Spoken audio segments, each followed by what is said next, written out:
C'était intéressant d'échanger avec des collègues et avec des légendes du football.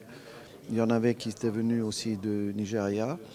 Et c'était très intéressant de voir aussi l'opinion de la CAF, parce que si la CAF peut contribuer notamment à travers une meilleure organisation des compétitions des jeunes et aussi un alignement sur le règlement de la FIFA en ce qui concerne la prochaine Coupe d'Afrique des Nations, que ce soit le même mode pour classer les équipes et pas différent par rapport à ce qu'en fait la FIFA, ça pourrait aider les équipes.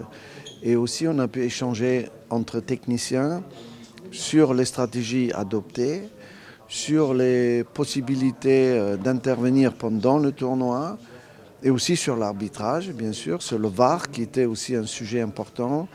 Et on n'a pas été avantagé en ce qui concerne les pays africains. Ça a été malheureusement dans l'interprétation, que ce soit des mains ou des pénaltys ou des hors-jeux, ça a été assez malheureux pour nous.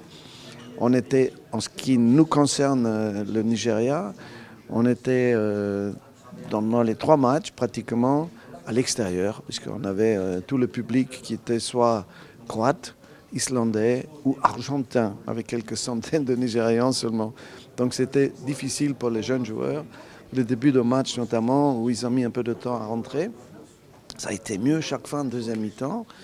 Et c'est une expérience enrichissante parce qu'on avait l'équipe la plus jeune avec le Nigeria. Et je pense que dans 4 ans, ça sera encore beaucoup mieux. Je pense qu'il faut maintenant aussi travailler comme on travaille à la FIFA. Ça a déjà été expérimenté, je crois, dans un match de Champions League, où le WAC a eu un penalty qui a été finalement révisé.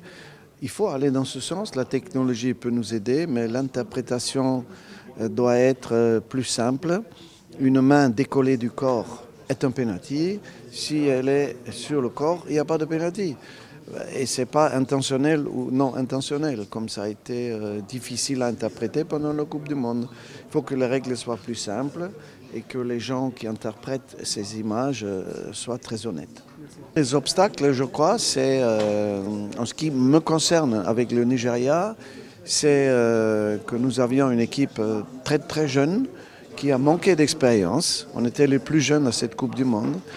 Déjà ça va s'arranger avec la continuité dans le travail, avec la continuité aussi à la tête de la fédération, puisqu'il y a un plan qui est proposé et qui est accepté, qui devrait permettre aux Super Eagles d'améliorer leur niveau de jeu et d'être déjà très présents à la prochaine Coupe d'Afrique des Nations.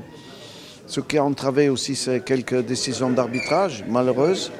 Le règlement, un pays a été éliminé au fair play, alors que les arbitres sont des arbitres européens, pas forcément des arbitres africains, et que ce n'est pas toujours le même arbitre qui donne les mêmes avertissements pour les mêmes délits. Donc c'était vraiment malheureux. Nous, il nous a manqué 5 minutes pour être qualifiés. Donc voilà, je pense que les jeunes vont apprendre et ça sera mieux la prochaine fois. J'ai vu le Maroc très bien jouer au football. Il était malheureux avec ce but contre son camp dans le temps additionnel. Ils ont fait un super match contre l'Espagne. Ils ont mérité la victoire.